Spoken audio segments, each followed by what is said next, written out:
मैं 1950 में पैदा हुआ और मैं गवर्नमेंट स्कूल में पढ़ता था और मेरे वालिद का नाम था मसूद रज़ा। वो पोस्ट ऑफिस में काम करते थे, पोस्ट मास्टर थे।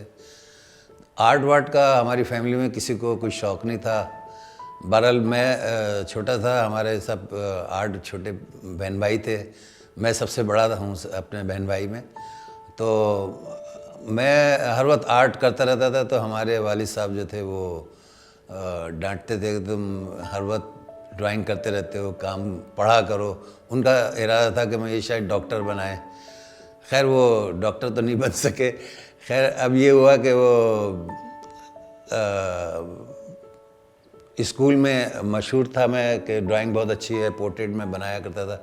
और उस ज़माने में वहाँ पे जो मशहूर शख्सियात थे जैसे सर सैयद अहमद ख़ान, गांधी, इस तरह के ज़ाहिर है वो तो उन्हीं की हम पोर्ट्रेट में, या फिर फिल्म स्टार के जैसे फिल्म स्टार्स होते थे जैसे दिलीप कुमार, मोहम्मद बाला, ये वो उनकी तस्वीरें बनाना। तो एक मैंने पोर्ट्रेट बनाई थी जब मैं क्लास शायद 7 या 8 में था। तो मैंने वो पोर्ट्रेट बना के स्कूल में दी प्रिंसिपल साहब को, तो उन्होंने उसको फ्रेम व्रेम करा के अपनी लाइब्रेरी में लगाया। बड़ा अप्रिशिएट किया, लोग बड़ा पसंद करते थे। खैर बहरहाल इस तरह से ये सफ़र चलता रहा और हम लोग बहन भाई माँ बाप सारे यहाँ पाकिस्तान शिफ्ट हो गए। पाकिस्तान आए। पाकिस्तान आने के बाद यहाँ पे समझ नहीं आता था क्या करें। फिर वही हमारी फैमिली में कोई आर्ट का किसी को शौक़ नहीं था, ना कोई जानता था कि आर्ट होता क्या है। तो वही तो ये कहते थे ये सब बेकार काम है और ये सब इसके ये करके करेगा क्या। तो फिर मुझसे कहते थे तुम टाइपिंग सीख लो, शॉर्ट हैंड सीख लो, तो तुम्हें कहीं नौकरी दिला देंगे। तो वो मेरा दिल ही नहीं लगता था इन चीज़ों में। खैर मैं फिर लोगों से पूछा सबसे कि यहाँ पे आर्ट का कोई कॉलेज है या कोई स्कूल है, तो मैं वहाँ पे जाके एडमिशन ले लूँ और उसको कंटिन्यू करूँ। तो फिर मुझे किसी ने बताया कि Karachi school of art Nazimabad में है, वहाँ आप जाएं।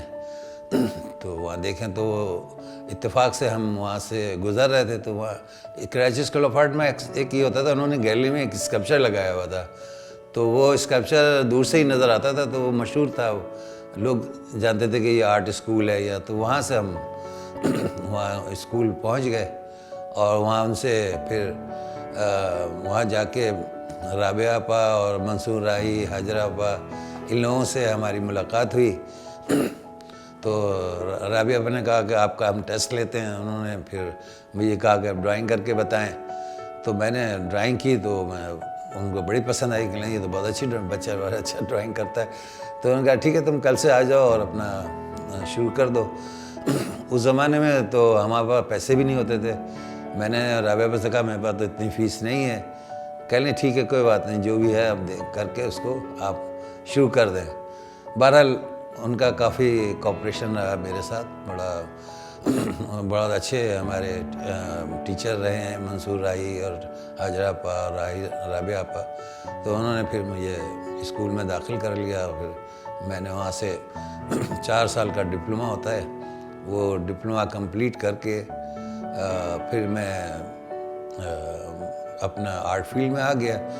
मगर फिर वही बात है कि जब एक स्टूडेंट आर्ट पढ़ के बाहर आता है फील्ड में, तो एकदम से तो उसको नहीं होता कि फ़ौरन ही उसका काम लोग ख़रीदने लगे या पैसे आने लगे। वो पॉसिबल नहीं है काम। फिर ये हुआ कि मैं समझ नहीं आता था कि फाइनेंशियली मतलब पैसे तो चाहिए होते हैं ना, तो पैसे कमाने के लिए कुछ ना कुछ तो होना चाहिए। तो मैंने मुख्तलिफ़ किस्म की जॉब्स भी की साइड में पार्ट टाइम, जैसे कि स्कूल में पढ़ाना शुरू कर दिया। उसके बाद फिर मैंने एक मिल में एज ए टेक्सटाइल डिज़ाइनर की ट्रेनिंग ली। उसके बाद वहाँ पे मैं टेक्सटाइल डिज़ाइनर बन गया।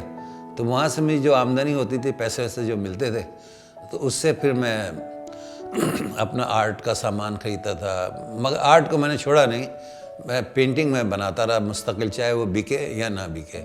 और उस ज़माने में, ये मैं बता रहा हूँ 1971 में मैंने डिप्लोमा कंप्लीट किया, उसके 72 73 से फिर मैंने एग्जीबिशन भी की। उस ज़माने में आर्ट काउंसिल हुआ करता था, एक दो आर्ट गैलरियाँ थी, मगर वो वहाँ जाने की हमारी हिम्मत नहीं होती थी कि काम की। ज़ाहिर है उस वक्त बड़े बड़े आर्टिस्ट थे हमारे सामने, सात कैन होते थे, अहमद परवेज़, गुलजी, बशीर मिर्ज़ा, तो हम तो उनके सामने स्टूडेंट थे। तो सब यही समझते थे कि वहाँ एग्जीबिशन कर लेना एक बहुत बड़ी बात है। खैर अल्लाह का शुक्र है, वहाँ बहुत सक्सेसफुल, बहुत अच्छी एग्जीबिशन रही। उसके बाद वहाँ 2-3 और नुमाइशें भी हुई हर साल, और हर साल मैं एग्जीबिशन करता रहा। और इस तरह होता रहा कि मुझे एग्जीबिशन के साथ ग्रुप शो भी मैं साथ साथ करता रहा। और 2007 में मुझे तमगे इम्तियाज़ मिला मुझे, और ये बड़ा अच्छा, बड़ा उससे मुझे हौसला हुआ, बड़ी बात है, क्योंकि गवर्नमेंट की तरफ से और इतना बड़ा एजाज़ मिलना, तो ये मेरे लिए बड़ा ज़बरदस्त है। और वैसे मेरे शुरू से ही, जब मैंने ये डिप्लोमा किया, वो भी मैं उसमें टॉप किया था, गोल्ड मेडल मिला था मुझे। और सबसे अच्छे मार्क्स से जब मेरे थीसिस मैंने लगाया था आर्ट काउंसिल में, और भी हमारे साथ होते थे स्टूडेंट, तो जो जजेस में अली इमाम साहब ही थे, तो उन्होंने बड़ी तारीफ़ की थी कि ये लड़का कौन है, बड़ा अच्छा काम करता है। उन्होंने मंसूर राय को और हाजरा आपा को इनको बताया। खैर ये सिलसिला चलता रहा, और उसके बाद हर साल हम एग्जीबिशन करते रहे। और अल्लाह का शुक्र है कि एग्जीबिशंस में जैसे ही करता था तो वो सक्सेसफुल ही होती। कभी कोई ऐसा नहीं हुआ कि कोई एग्जीबिशन फ्लॉप हुई हो या कोई मसला हुआ हो। हाँ, एक आध मरतबा ऐसा हुआ है कि इंडस गैलरी में एक एग्जीबिशन हो रही थी, तो उसमें ये हुआ कि जिस दिन इनाग्रेशन था उस दिन बारिश हो गई, बहुत ज़बरदस्त मूसलाधार बारिश। तो अली इमाम कहने लगे, भाई तुम्हारी नुमाइश जो थी ये बारिश में बह गई।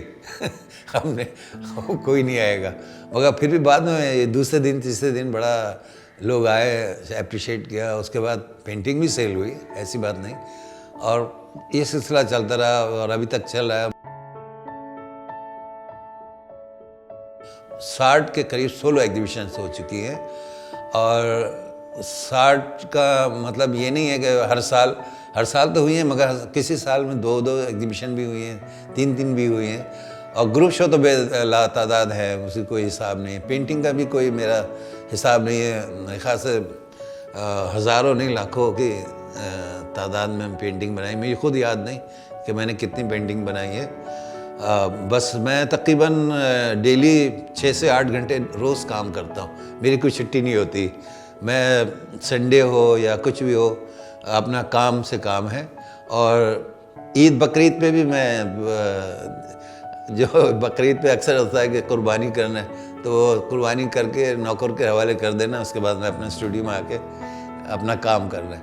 तो इस तरह से काम करता रहता हूँ। मैं हमेशा, मेरा शुरू से है कि मैं जल्दी उठता हूँ सुबह में 8, जब इतनी जल्दी भी नहीं, खैर 8 साढ़े 8 बजे मैं उठ जाता हूँ। उसके बाद अपना नाश्ता वाश्ता करके थोड़ा बहुत एक्सरसाइज की, जॉगिंग की, उसके बाद फिर अपना आके स्टूडियो में आ जाता हूँ। और स्टूडियो में आने के बाद अपना काम स्टार्ट, उसको तकरीबन मैं फिर 2:30-3 बजे तक अपना मैं काम करता हूँ। फिर लंच किया, लंच करके थोड़ी देर रेस्ट करना, सो जाना थोड़े आधा पौन घंटा। उसके बाद फिर अपना शाम में होता है तो अक्सर के एग्जीबिशंस वगैरह होती हैं, किसी एग्जीबिशन में चले गए या किसी के अच्छा क्योंकि होता है, फैमिली भी होते हैं ना, बच्चे होते हैं, तो उनके साथ भी। मेरी 4 बेटियां हैं, अब तो माशाल्लाह सब उनकी शादियां हो गई हैं, उनके भी बच्चे हो गए, नाना बन गए हम तो अब ये है कि उनको भी सबको टाइम देना होता है, तो फैमिली को भी टाइम देना होता है। तो शाम में उनको टाइम थोड़ा बहुत मैं देता हूँ। फिर रात में अगर टाइम मिला तो 1-8 घंटे काम कर लिया, वरना बस डिनर करके अपना सो जाते हैं। बस ये मेरी सुबह से रात तक की रूटीन है। जहाँ तक नए आर्टिस्टों का ताल्लुक़ है, जो स्कूल से पास करके निकल रहे हैं या पढ़ रहे हैं, तो उनका उनके लिए मेरा ये मशवरा है कि वो अभी काम करें, मेहनत करें, कि वो अपने जहन से ये चीज़ निकाल दें कि वह फ़ौरन ही उनकी पेंटिंग जो है वो बिकनी शुरू हो जाए, फ़ौरन उनको सक्सेसफुल हो जाए वो। तो ये गलतफ़हमी अपने जहन से निकाल दें, बस अपने काम पे तवज्जो दें, काम अपना इम्प्रूव करें। काम अच्छा होगा तो गैलरी वाले खुद ब खुद आपके पास आएंगे, आपका काम खरीदेंगे, लोग भी खरीदेंगे, फिर आपके लिए पैसे की प्रॉब्लम नहीं होगी। मगर ये है कि काम ज़्यादा इम्पोर्टेंट है। और अभी जो मैंने देखा है, जो नए आर्टिस्ट हैं वो कोशिश ये करते हैं कि जो सीनियर हैं हमसे, उनकी काम की कॉपी करने लगे, अपना काम नहीं करते। हाँ, लेकिन बड़े टैलेंटेड हैं, बड़े अच्छा काम करने वाले हैं, मगर बस वही क्या है कि वो किसी से कुछ ले लिया, किसी से कुछ ले लिया, एक वो खिचड़ी बना लेते हैं। अपना काम, अपना जो उनका अंदर जो टैलेंट है वो नहीं बाहर आ पाता, वो दूसरे के काम को कॉपी करके कोशिश करते हैं कि ये शायद उसका अगर 50,000 की पेंटिंग बिक रही तो वो फिर 10 में उसको बेच देंगे। अब ख़रीदने वाले को तो नहीं पता होता, ख़रीदने वाला तो सोचता है चलो वो 50 की बेच रहे हैं तो हमें सस्ती मिल रही है, तो चीज़ तो वैसे ही है तकरीबन देखने। क्योंकि आम आदमी जो है ना, वो तो इस चीज़ को नहीं समझता। तो ये बहुत गलत है, इसीलिए कोई बड़ा नाम सामने नहीं आ रहा। अपने तरीके से करें, चाहे किसी भी मीडिया में करें, ऑयल में करें, वाटर कलर में करें, और सब्जेक्ट भी अपना रखें। सब्जेक्ट भी ये नहीं कि दूसरा अगर वो घोड़े बना रहा है तो तुम भी घोड़े बनाना शुरू कर दो, वो कबूतर बना रहा था तुम भी कबूतर बनाना शुरू। भाई आप और भी चीज़ें हैं, और भी उस पर ट्राई करें। देखिए, मॉडर्न आर्ट तो हर दौर में होता है, और जब जो एब्स्ट्रैक्ट हम कर रहे हैं अब, तो ये भी किसी ज़माने में लोग इसका भी मजाक उड़ाया करते थे कि ये क्या कलर फेंक दिया, कलर लगा दिए। मगर ये इतना आसान नहीं है। हम समझते हैं कि लगता है हमें आसान है कि जी कलर फेंक दिया। कभी ऐसा भी होता है, कोई कहता है मुझसे कि यार ये क्या 2-4 कलर के स्ट्रोक्स मार दी, तो मैं कहता हूँ आप भी लगा लो। तो अगर ऐसे ही आसान लगता है आप खुद बना लो। मेरे पास भी कुछ लोग आते हैं पेंटिंग लेने के लिए, तो वो कहते हैं हमारे पास तो सारा पैसा हमारा खर्च हो गया, अब पेंटिंग लिए हमें कुछ कम कर दें, ये कर दें, वो कर दें। तो मैं कहता हूँ भाई इसको भी तो इम्पोर्टेंट हो। आप 1.5 लाख का सोफ़ा खरीद लेंगे, मगर 1.5 लाख की पेंटिंग खरीदते हुए डरते हैं। देखिए, आर्ट का तो किसी भी चैनल पे कोई एक्टिविटी नहीं होती। पहले आर्ट पे कभी कभी जैसे PTV वगैरह उस ज़माने में होता था, तो कभी कभी कोई इंटरव्यू वगैरह, वो भी जब एग्जीबिशन होती थी उस वक्त थोड़ा सा इंटरव्यू वगैरह लेते थे, वो न्यूज़ वगैरह में दिखा देते थे। अब ये है, इतने सारे चैनल हो गए, मैं किसी चैनल में कोई आर्ट का जिक्र नहीं होता। बस ये एक नया ट्रेंड शुरू हो गया कि 4 लोग बिठा देते हैं, हर पार्टी का एक बंदा होता है, वो लड़ते रहते हैं, जैसे लगता है मुर्गे लड़ा रहा है। तो वो आर्ट पे तो कोई बात ही नहीं होती।